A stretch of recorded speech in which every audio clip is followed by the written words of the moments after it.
Y cuando llego, justamente, el propósito era juntarme con unos distinguidos historiadores que estaban allí, y el propósito de ellos era darme su versión sobre el caso de León Esteve.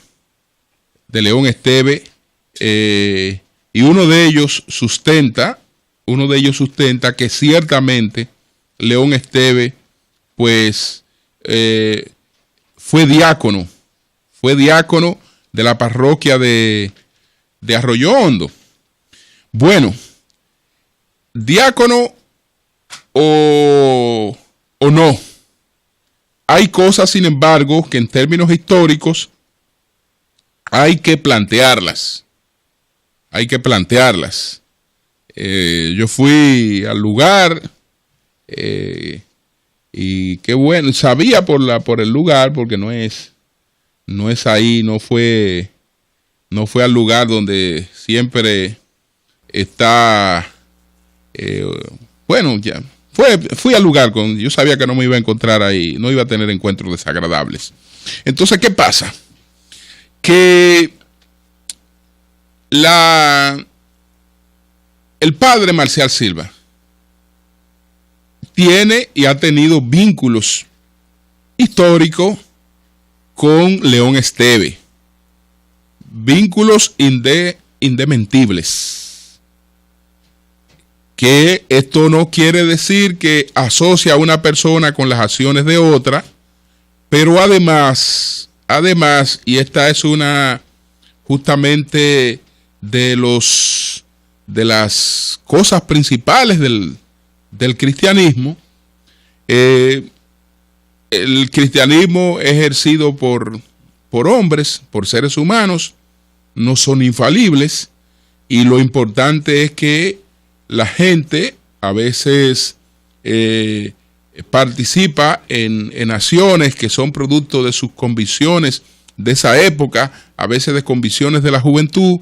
Lo importante es que después que ya usted ha reflexionado sobre los acontecimientos, pues si experimenta, digamos, una autocrítica ante la sociedad y ya lo que tenga que ver con lo espiritual ante Dios, pues nada, esa es la función del cristianismo, justamente. Entonces, ¿era o no era amigo, era o no era conocido del padre Marcial, el padre de la parroquia, el responsable de la parroquia de Arroyo Hondo, León Esteve? Sí lo era. Sí lo era. ¿Por qué? Porque, y hay algunos datos que reflexionaba con estas personas en el día de ayer, que me recordaban que esta es una relación que data de la época en la que León Esteve era director de la Academia Batalla de las Carreras. Y entonces el padre Marcial Silva oficiaba como capellán de San Isidro.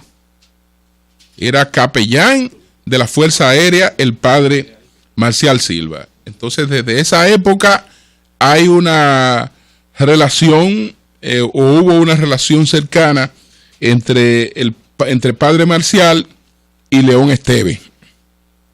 ¿Qué ocurre? Que justamente en San Isidro es que se da este movimiento de oficiales, del que formó parte Rolando H., que pues inicia la conspiración contra el profesor Juan Bosch. Y el padre Marcial, aunque posteriormente se desvinculó, dijo que no tenía participación, realmente está bien documentada su participación en los mítines de reafirmación cristiana, que fueron la expresión de una expresión de oposición a el gobierno del profesor Juan Bosch. Entonces, posteriormente, Él ha puesto distancia de estos acontecimientos, pero recuerdo pues una entrevista en el desaparecido semanario Clave, que no en la versión digital, sino cuando era impreso, donde Padre Marcial decía que él no había tenido vínculos con los mítines de reafirmación cristiana, y todavía estaban vivos algunos de los que estuvieron allí, como Rafael Bonilla Aybar, José André Aybar ya había, no sé si había fallecido, pero desde luego que ellos testificaron en su momento los aportes del padre Marcial. ¿Qué ocurre con este señor, con Pechito, que después termina en una depresión, y esa depresión lo lleva a darse un tiro? Que al final de la vida uno da mucha vuelta, pero uno termina aferrado a cosas sencillas y elementales. Si usted pasa de los 70 y entonces usted no tiene un niño que le dé un abrazo, que le diga abuelo, etcétera, con cariño, usted habrá pasado por cualquier cosa, pero prácticamente no está vivo. Entonces, ¿qué pasa? Que este señor no resistió, es lo que testimonian algunos que le conocieron, no resistió el libro publicado por su expareja, Angelita Trujillo. Dicen que el tiro que le quitó la vida a Pechito no se lo dio Pechito él cuando tomó su propia pistola y se apuntó, que él terminó muerto así, matándose él mismo con su propia pistola, pero que el tiro no se lo dio esa pistola que él mismo tomó con la que él se quitó la vida, que el tiro que le quitó la vida se lo dio el libro de Angelita Trujillo. ¿Por qué ahí está el tiro, lo que lo llevó a la muerte, a entender que su vida había sido un fracaso total y que tal vez lo mejor que le habría convenido en la vida era jamás haber nacido? Porque a esas conclusiones llegaba este hombre en los testimonios de sus frustraciones con las últimas personas con la que conversó. Es decir, quiso nunca haber nacido. Maldijo el día en que nació. ¿Por qué razón? Porque él, en este libro, al ver el tratamiento del tema de los hijos que él habría tenido con Angelita Trujillo, sintió lo que ya él conocía, porque Angelita Trujillo desvinculó a esos hijos de su padre de manera total, ningún vínculo con su padre, y incluso le dio otro apellido. Pero esas son cosas que ocurren y usted las sabe y tienen una connotación distinta cuando usted la ve plasmada, cuando usted la ve escrita en un libro. Eso son a veces de las verdades que uno conoce. Usted, por ejemplo, se le muere un familiar, una persona muy querida. Usted se dirige a la funeraria y usted puede llegar manejando su propio vehículo incluso al lugar, y usted sabe que esa persona está ahí y que usted va porque esa persona está muerta. Pero cuando usted se ve ante el cadáver de esa persona, si una persona que le llega realmente profundo, entonces usted se vuelve un disparate. Porque ahí es que usted tiene una comprobación. Entonces eso le pasó a ese señor al ver ese libro y se mató. Pero él concurría a la parroquia no sé si el dato exacto era que era diácono, no era que era diácono, pero era una persona cercana porque él era amigo del padre Marcial. Su otra pareja, después él se casó con una señora pues también adinerada, se separó, esa señora también era vinculada a la iglesia, así que todo conduce a que él tenía vínculos con la iglesia, pero y como decía el mismo Manuel Cabrera, derechos tenía también como ser humano a experimentar el arrepentimiento y a buscar de Dios. Eso no le está negado absolutamente a nadie. Entonces, parece ser que ciertamente la versión de que León Esteve era diácono de la iglesia no es una versión que ande muy lejos de la verdad. Así es, mi querido amigo Manuel Cabrera, que hay que revisar algunas cosas allí, porque lamentablemente, por razones históricas, el padre Marcial, que es muy lúcido en sus sermones, la memoria histórica en algunos casos le ha fallado, porque él no se acuerda de haber participado en acontecimientos en los que él fue protagonista, y él no se acuerda mucho de esos acontecimientos. 7:19 minutos. El sol de la mañana, el sol de la mañana, el sol de la mañana, el sol de la mañana. Me acaba de llegar la información que por las cosas que se plantearon en el día de ayer aquí, Aida Trujillo tomó la decisión de posponer para una fecha que no coincidiera con la masacre de Hacienda María la puesta en circulación de su libro. Me parece que fue un acto prudente de parte de ella y de parte de la librería Cuesta, porque hoy era el día menos indicado para que una hija de Ramfis Trujillo, desvinculada de sus acciones totalmente, que no tiene responsabilidad en las acciones de su padre, pero hija de Ramfis Trujillo, pusiera pues a circular su nueva obra. Entonces, no será en el día de hoy. Acabo de recibir esta información que nos da nuestra productora Helen Hill.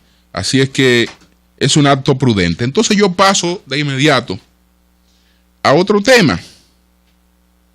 Bueno, señores, este secuestro de las FARC del general Rubén Darío Alzote, pues varía toda la situación que se había estado dando con el presidente Santos y las FARC. ¿De dónde habrá salido una acción como esta?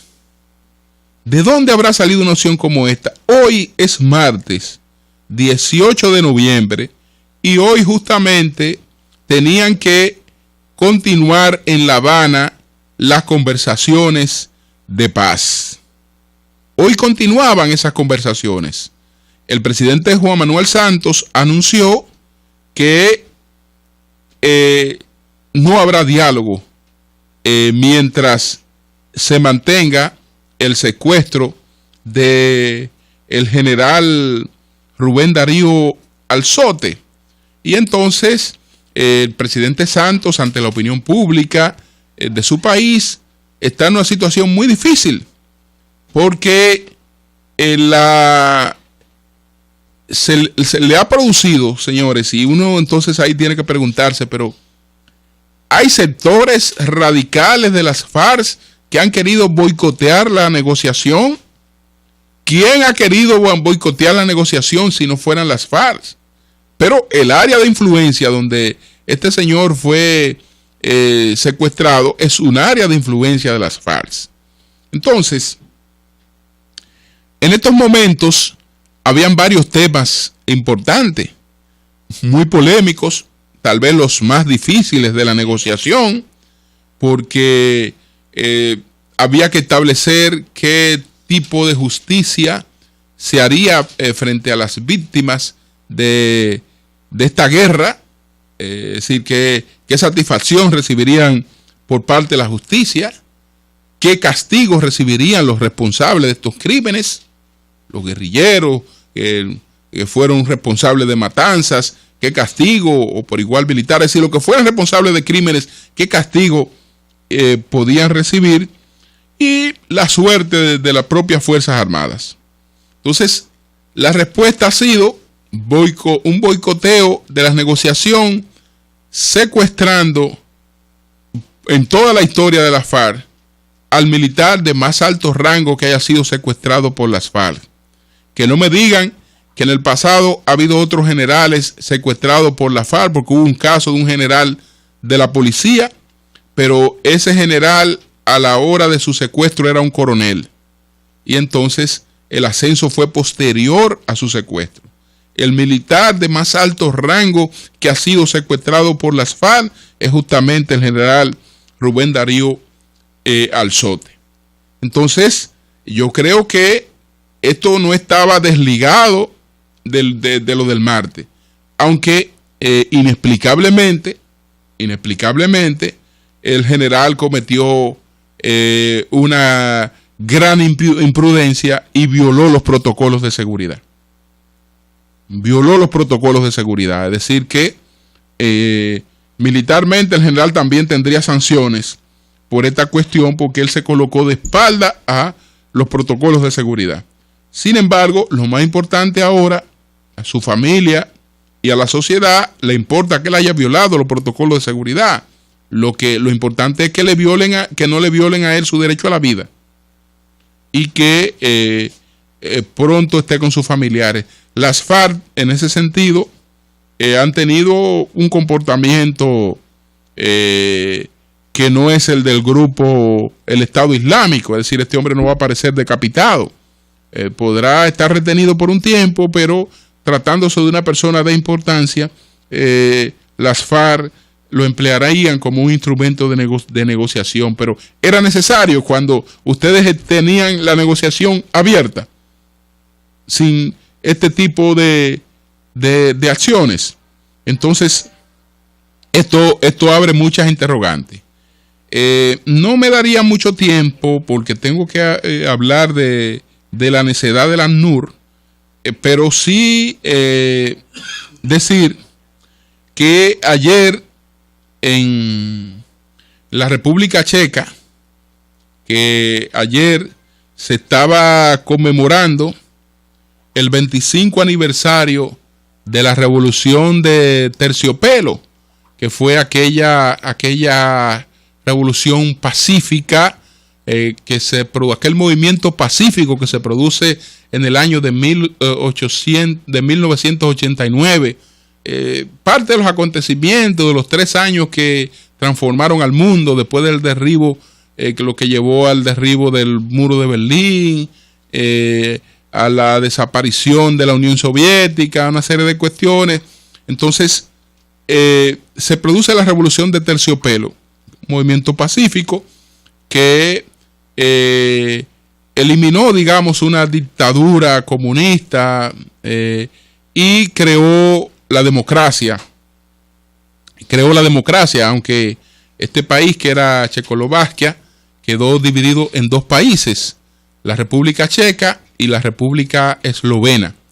En ambas repúblicas hemos tenido la oportunidad, ¿no?, de estar después de este proceso. Hace unos años, con el querido amigo, los senadores Julio César Valentín, Tommy Galán, Luis René, pues fuimos a ver cuál era el ambiente que se vivía, ¿no?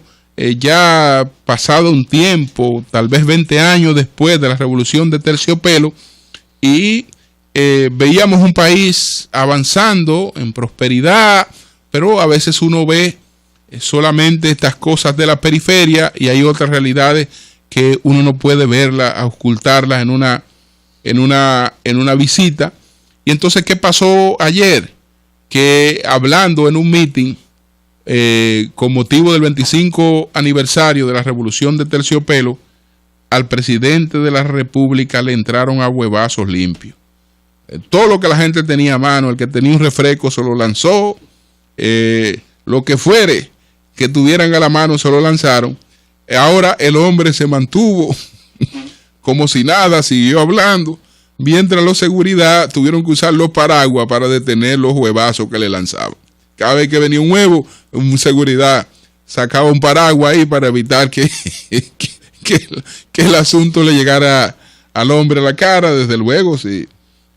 Bastante embarrado que salió de allí. Qué lástima, ¿no? Que ocurra esto con un jefe de Estado, que ocurra con un mandatario. Son las 7:28 minutos. El sol de la mañana. El sol de la mañana. El sol de la mañana. Brevemente, señores, el ACNUR sigue neceando sigue el ACNUR con el tema de la apatridia, planteando que supuestamente existe apatridia y que ellos van a trabajar para erradicar la apatridia en la República Dominicana.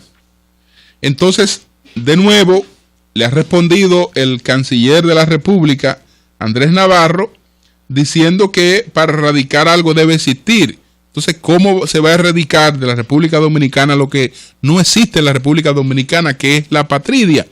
¿A qué ellos llaman apatridia? Porque ellos tienen un concepto muy particular de la apatridia.